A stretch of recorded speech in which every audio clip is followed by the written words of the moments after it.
In this video, I'm going to show you how to create photograms. Photograms are created by placing objects on top of the photo paper and exposing the photo paper to light. So it's very simple. They're very quick and easy to do.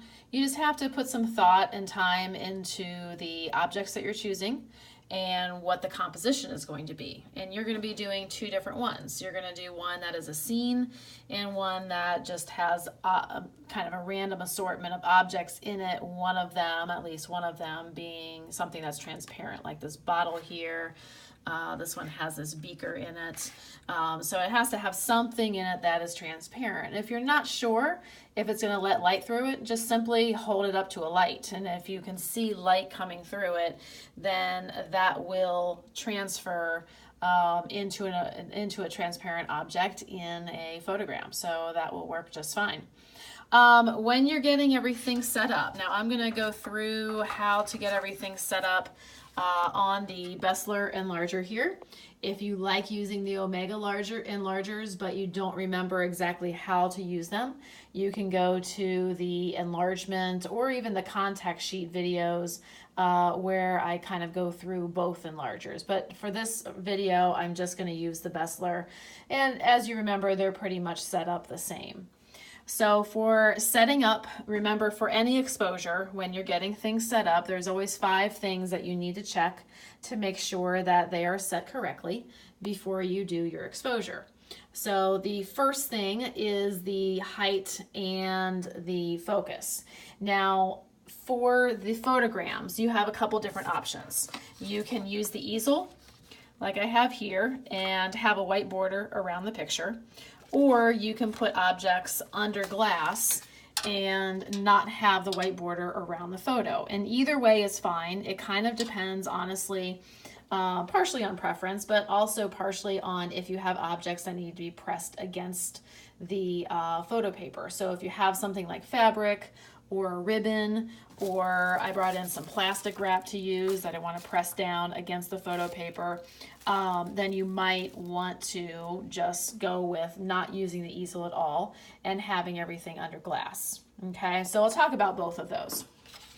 So with the height and the focus, you are going to set the height. Remember, the height and focus adjustments are over here on the right side.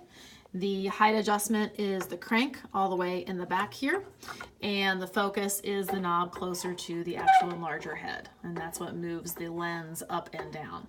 So you want to set the height so that the edges of the light, when you have it on, are at least filling up this 5x7 space on the easel, if not a little bit bigger. Now, if you are not using the easel at all, just make sure that it is big enough that it's going to go out past the edges of your photo paper. So if you want to get out some photo paper, of course, you'll need to put the red filter under there. Turn the enlarger on by pushing the focus button. And then you can get out a piece of photo paper and line it up under the light and make sure that the edges of the light go out past the edges of the photo paper so that you don't end up with like a fuzzy edge around it. Okay, that way the black goes all the way out to the edges of the photo paper.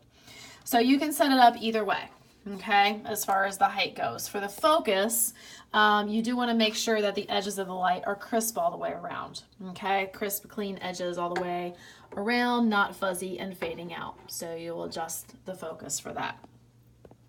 And then you also want to set the aperture.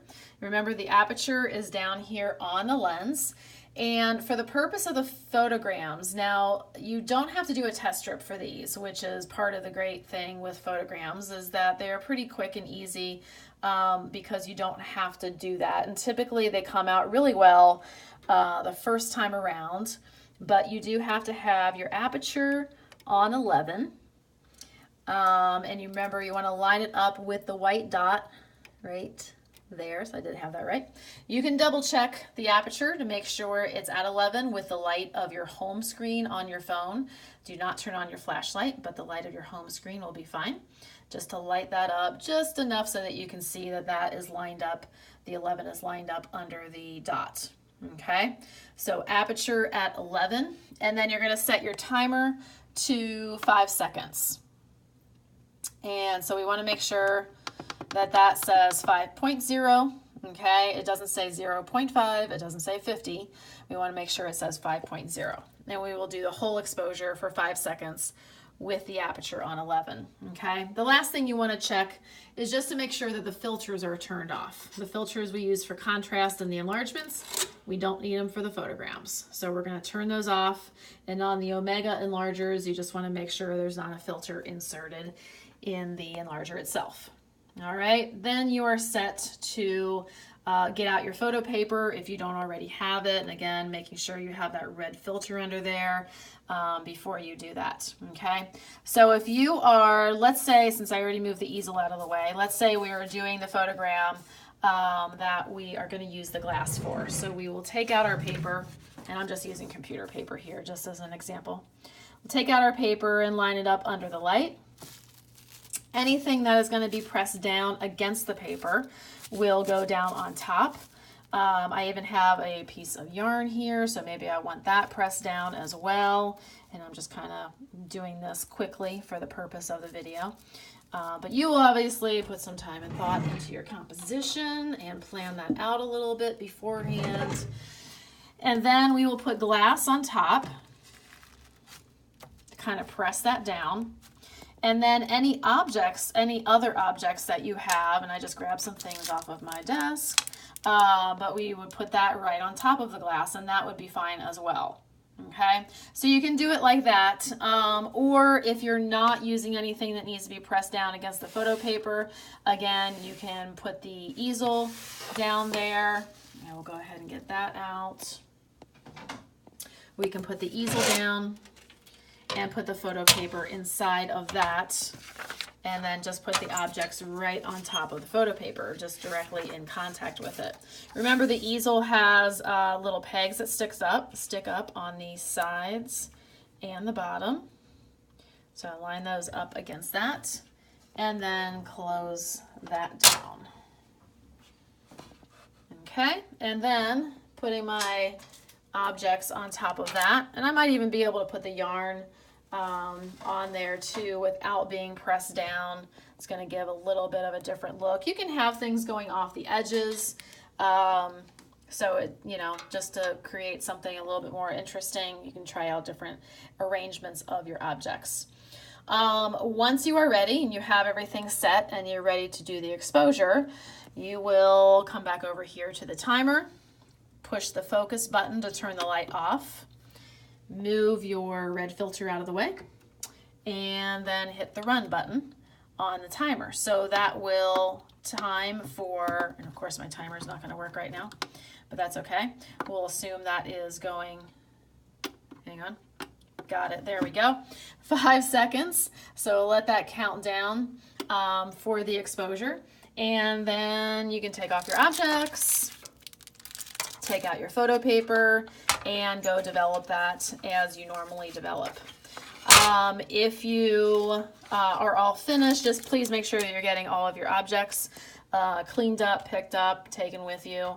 But you're just going to develop this like you normally do. And if it ends up coming out where the area that should be black is not black, then you might need to do it a little bit longer. If it comes out where it's gray, then you might need to do it a little bit longer, or a little bit shorter. Sorry, if it is gray, you'll do it for a little bit longer, but if it is you know, objects that are too dark, if anything turns out too dark, then you will do that a little bit shorter. Sorry, I got that a little confused. But that is it as far as the photograms go. And you're going to be doing 2 of them, so you'll go back in and do the second one with your scene, whatever you choose to do for that, and that is all you need to do.